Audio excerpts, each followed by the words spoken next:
So kaning adlaw day no is duha day kabuok ang akong client ani. Mo na gasgas ang akong pagkapiling gwapa aning adlaw oy.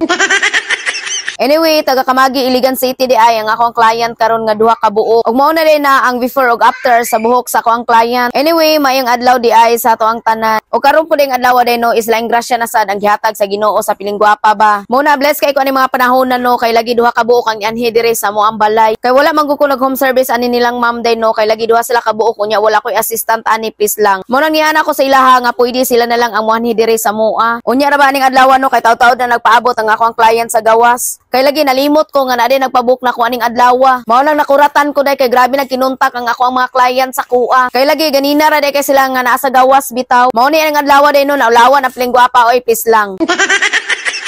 Ug ang isa day nga client na ko ani is nagpa-color ra siya sa iyang buhok. Ug nasa ko na kasi parit nga video ato day no ug grabe na pud kanindot ang iyang buhok pag human og color. Ug kani ako ang giriban karon no is grabe na pud ka dry sa iyang buhok. Mo na pag inani lang nga klase nga buhok no is matrabaho na jud ni siya. Kay lagi daghan na kay kog ibutang sa iyang buhok. Ug dugay na sa day ko mahuman og riban ani no. Mo na before ko magsugod is mautana jud ko dan sa akong client ug wala ba siya nagdali. Kay kung nagdali man gali siya day no ay upawan na lang largo ay charot.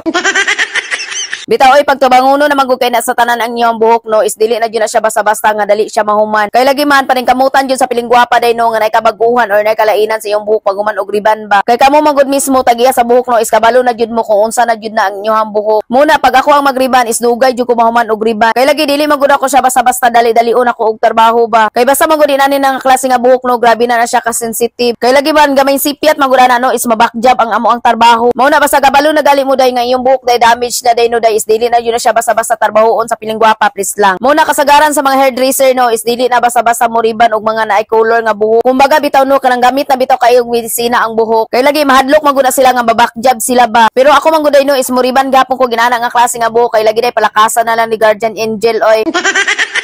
Bitaw oy mo riban man gukog buhok day no naka-bleach, naka-color, nakabalayad, nakariban na og balik-balik ang buhok no is kaya pa nako na siya iriban. Pero lagi day kung niagi na ganan yung buhok day no sa akong gipangsulti day no medyo pricey na jud na siya gamay. Kay lagi sa tinuod lang jud no is lisod na jud na siya tarbahoon please lang. Anyway, sa kadaghan akong istorya no mao na din ni ang before ug after sa buhok sa akong client. Ay just me day inana na siya kasinaw day no pati kontraktor ana digyas ba.